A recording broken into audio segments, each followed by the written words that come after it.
Salut les amis. Ici Martin qui parle. S'il vous plaît, regardez cet épisode jusqu'à la fin. Dans cet épisode, nous discuterons de 3 sujets très importants. Les politiques énergétiques de Biden, impact sur les portefeuilles, une aubaine pour la Russie et la Chine. La grande muraille du silicium franchie, l'avancée de la Chine inquiète l'Amérique. Le pipeline de gaz de la Russie vers la Chine, l'itinéraire final révélé. Sujet numéro 1. Les politiques énergétiques de Biden impactent les ménages américains et la dynamique géopolitique mondiale. L'état actuel de l'économie américaine cause des difficultés financières aux familles américaines, avec la hausse des prix et des taux d'intérêt affectant leur quotidien. Une combinaison de dépenses excessives et de politiques énergétiques qui ne privilégient pas l'intérêt national mais le rêve américain et le potentiel de prospérité future en péril. Pour remédier à cette situation et alléger les pressions économiques tout en obtenant un avantage dans la guerre froide en cours avec la Chine, il est nécessaire de dépasser simplement la réduction des dépenses fédérales et la réduction des réglementations gouvernementales. Les États-Unis devraient s'efforcer de devenir une superpuissance énergétique mondiale, car cela permettra non seulement de faire baisser les prix, mais aussi de créer des emplois bien rémunérés et de stimuler l'expansion économique. Depuis que le président Biden est entré en fonction, la famille américaine moyenne dépense maintenant plus de $700 supplémentaires chaque mois pour les nécessités de base. De plus, les taux d'intérêt ont atteint un niveau record en 22 ans, et les effets corrosifs de l'inflation ont érodé les économies. La crise de l'inflation peut être attribuée aux dépenses excessives de Biden, qui ont créé un déficit budgétaire. De plus, ces politiques énergétiques, qui ne privilégient pas les intérêts américains, ont exacerbé la crise. Les restrictions sur la production d'énergie américaine ont entraîné une augmentation des coûts de production et de transport, ainsi que des frais de transport plus élevés. En conséquence, les familles américaines supportent le poids de ces coûts croissants. Au lieu de se concentrer sur les sources d'énergie américaines, Biden a pris des mesures qui profitent à des pays comme le Venezuela et l'Iran, en assouplissant les restrictions sur leur pétrole. De plus, il a subventionné les voitures électriques alimentées par des batteries fabriquées en Chine, tout en négligeant la construction de pipelines américains. Les impacts de la politique énergétique de Biden sont clairs, elle fait augmenter les prix, renforce les dictateurs et ne propose aucune amélioration environnementale tangible. La dépendance de l'Europe vis-à-vis de l'énergie russe a permis l'invasion de l'Ukraine, mettant en évidence les dangers de compter sur des sources étrangères. Les sanctions russes défectueuses ont augmenté les coûts intérieurs mais ont fourni à la Chine de l'énergie à prix réduit. Pour lutter contre ces défis, il est impératif de remplacer les politiques économiques de Biden par un plan qui soutient la prospérité, la sécurité et la liberté de tous les Américains. Adopter une énergie de base durable et peu coûteuse, y compris l'énergie nucléaire, est une première étape cruciale. Bien que l'administration Biden semble déterminée à éliminer les sources d'énergie de base non renouvelables grâce à une réglementation accrue, il est important de privilégier l'innovation et les avancées technologiques qui permettront aux États-Unis de produire une énergie plus propre, plus sûre et plus abordable que n'importe où ailleurs dans le monde. La reprise des enchères de location de pétrole et de gaz sur les terres fédérales est également nécessaire car elle aidera à soutenir la production d'énergie américaine et à réduire la dépendance vis-à-vis de l'énergie importée. La conformité aux ordonnances judiciaires concernant ces enchères est essentielle pour exploiter le potentiel de ces ressources naturelles appartenant au peuple américain. Il est crucial de veiller à ce que les 48 États du continent américain aient accès à l'énergie américaine pour la sécurité nationale. Des régions comme la Nouvelle-Angleterre et le sud de la Californie, qui dépendent actuellement de combustibles étrangers plus coûteux et plus polluants en raison de l'opposition aux pipelines et à l'expansion du réseau, devraient avoir accès au gaz naturel américain propre et abordable. Les retards dans l'obtention des permis d'exploration, de production et de transport d'énergie contribuent à des coûts plus élevés pour les consommateurs et augmentent le risque de pénurie d'énergie. Enfin, il est essentiel de reconnaître que la transition prématurée vers les véhicules entièrement électriques ne sauvera pas nécessairement la planète. Passer aux véhicules électriques sans d'abord sécuriser une offre nationale de terres rares et faire progresser la fabrication de batteries laisserait les États-Unis vulnérables à la domination de la Chine dans ces domaines. Compter sur la Chine pour des composants aussi cruciaux aurait un impact négatif sur l'économie et la sécurité nationale.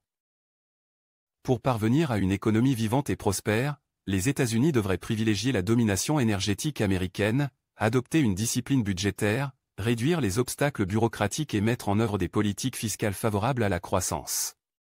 Cette approche globale permettra de réduire les prix, d'augmenter les salaires, de créer davantage d'opportunités d'emploi et de fournir le levier économique nécessaire face à des acteurs mondiaux majeurs tels que la Chine et la Russie. Que pensez-vous de ces solutions proposées? N'hésitez pas à partager votre opinion dans la section des commentaires. Sujet numéro 2.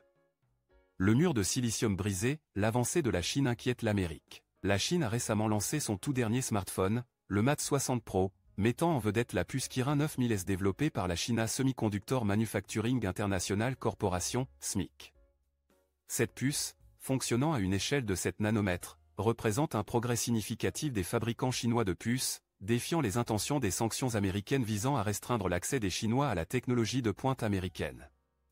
Bien que les semi-conducteurs les plus avancés, aussi petits que 2 nanomètres, restent inaccessibles à la Chine en raison des restrictions concernant l'obtention d'équipements de fabrication EUV européens, le succès du Mate 60 Pro soulève des questions sur la faisabilité de l'embargo technologique américain.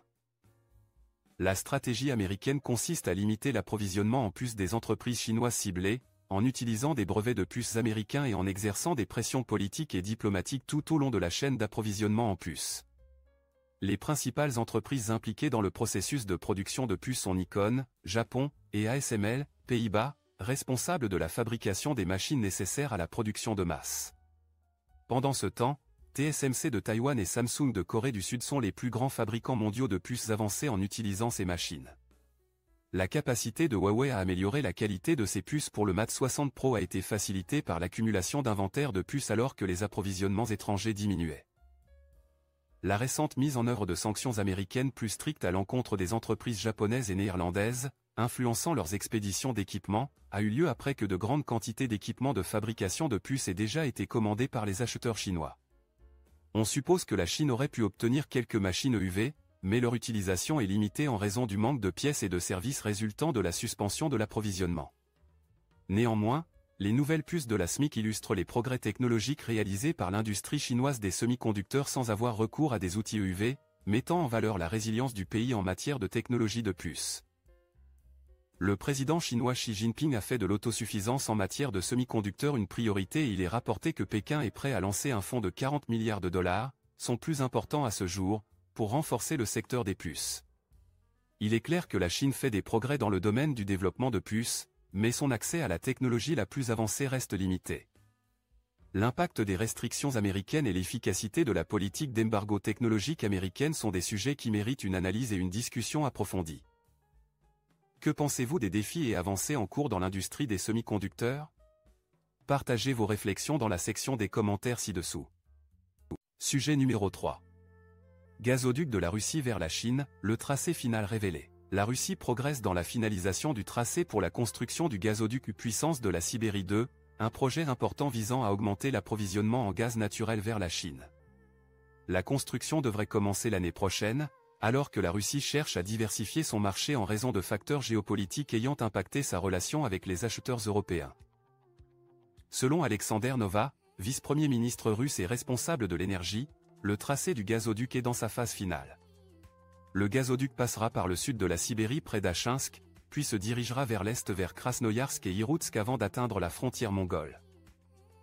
Lors de la visite du président chinois Xi Jinping à Moscou plus tôt cette année, le président russe Vladimir Poutine a confirmé que tous les accords nécessaires pour le gazoduc avaient été conclus entre les deux pays. Nova avait également mentionné que les contrats liés au gazoduc seraient signés d'ici la fin de cette année. Cependant, la chronologie de l'achèvement du projet reste incertaine à ce stade.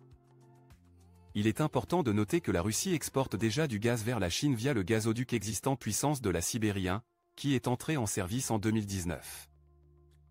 Le développement du gazoduc puissance de la Sibérie 2 revêt une importance stratégique pour la Russie et la Chine. Pour la Russie, il offre un marché alternatif pour ses vastes réserves de gaz naturel, réduisant sa dépendance vis-à-vis des clients européens. Cette diversification des marchés renforce la sécurité énergétique et la stabilité économique de la Russie.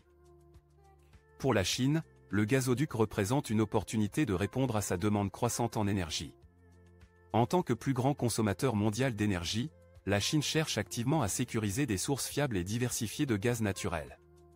Le gazoduc en provenance de Russie offre une route d'approvisionnement directe, potentiellement réduisant les coûts de transport et renforçant la sécurité énergétique. L'achèvement du gazoduc approfondira davantage la coopération énergétique entre les deux pays. Il favorise non seulement les liens économiques, mais renforce également leurs relations géopolitiques, compte tenu de l'interdépendance qui résulte du commerce de l'énergie. Ce partenariat énergétique étroit a le potentiel de façonner les dynamiques régionales en Eurasie. Bien que le projet soit indéniablement important, il est important de prendre en compte différentes perspectives et opinions sur la question. Qu'en pensez-vous de la décision de la Russie de donner la priorité au marché asiatique? Pensez-vous que le gazoduc renforcera la relation bilatérale entre la Russie et la Chine? Partagez vos opinions dans les commentaires ci-dessous.